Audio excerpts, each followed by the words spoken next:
everyone, it's Taylorverse, and welcome back to Pottermore. This time we're doing the most unjust moments from the Harry Potter books. There's unfairness, then there's Wizarding World level unfairness. Here's some key moments where Harry Potter characters will doubt a very raw deal. There comes a time for everyone when you realize that life isn't always fair. However, hopefully this realization came from your sibling stealing your stuff and not getting into any trouble for it, rather than, being imprisoned in Azkaban for 12 years for a crime you didn't commit. In fact, the Harry Potter series had quite the impressive repertoire of outrageously unfair situations, and so to count our blessings and perhaps finally forgive that sibling, let's take a look back at some of Harry Potter's most unjust moments, starting chronologically with Rubius Hagrid.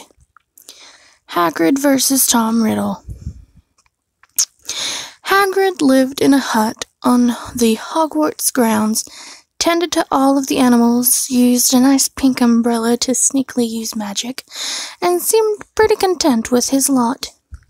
However, this happy outcome doesn't make the circumstances that led to it any less unfair.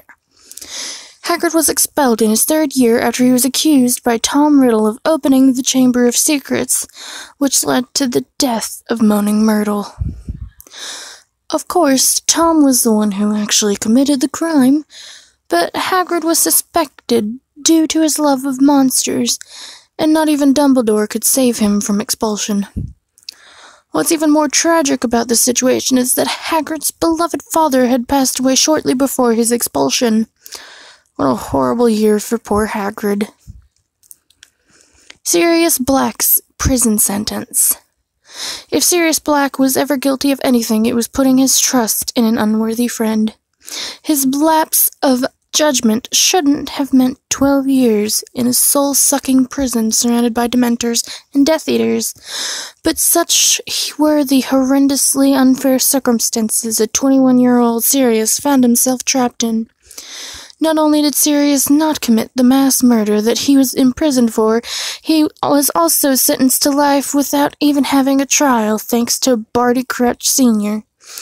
In hindsight, how on earth was this ever even allowed? No wonder he wanted to slash a few portraits to get to Peter Pettigrew after all that. The careers of Lucius Malfoy and Arthur Weasley.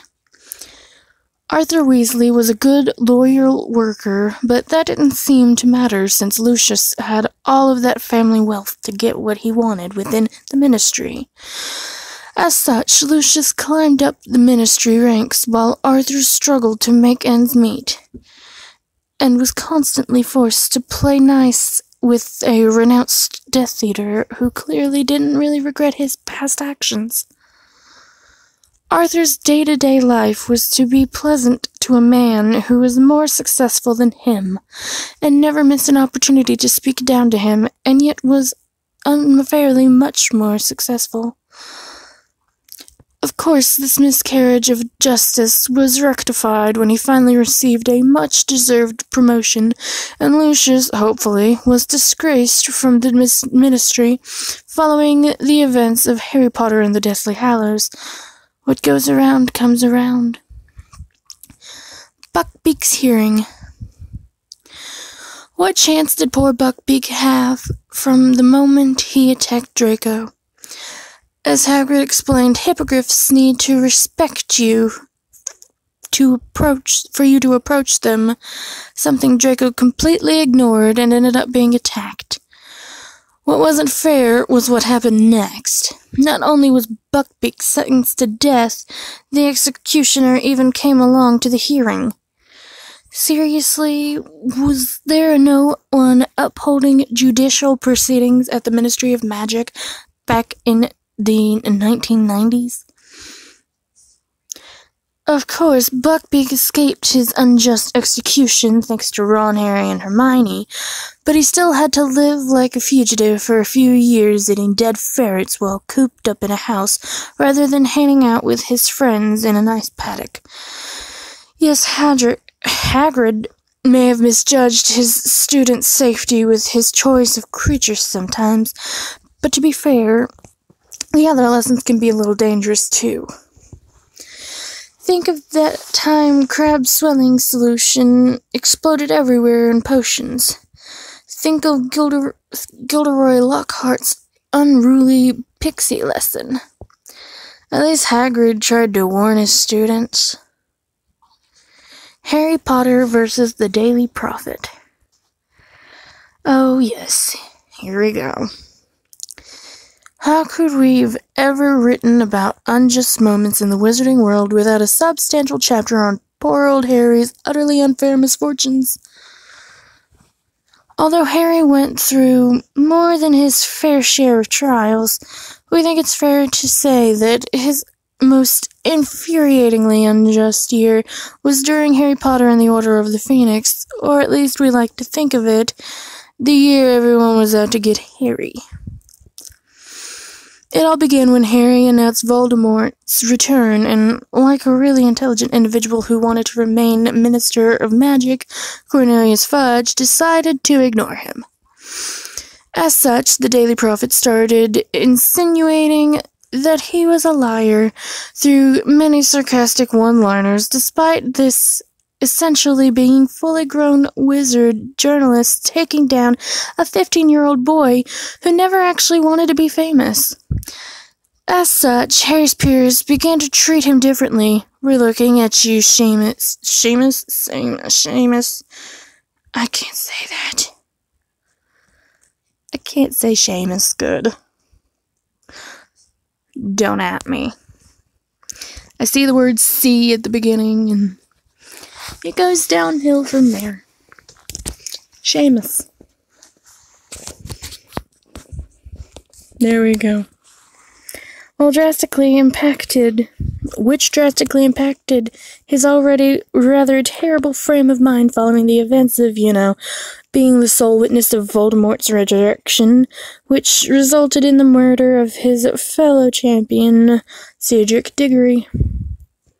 Whoop, too far. Harry Potter versus Umbridge. Not only was the Daily Prophet out to get Harry in his 5th year, so was Dolores Jane Umbridge. And she was very nearly succeeded.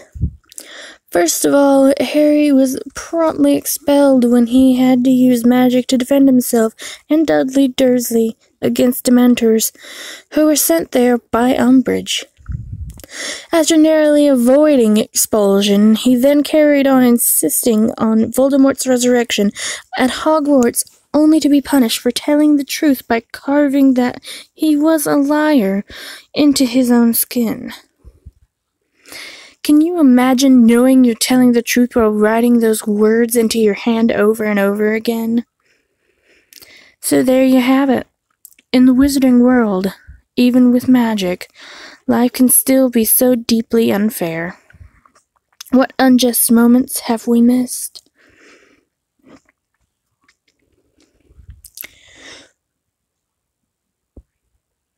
I fucking hate Umbridge. I love how she's only a problem, really, for Order of the Phoenix, and Voldemort's there the whole fucking time, and people hate Umbridge way more than Voldemort. That's funny as fuck.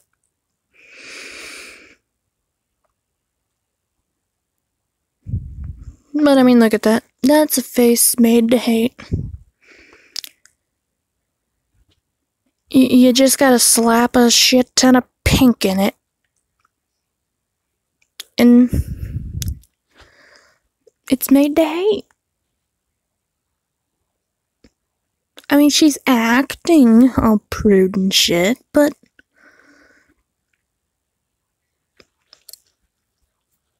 she acts too well.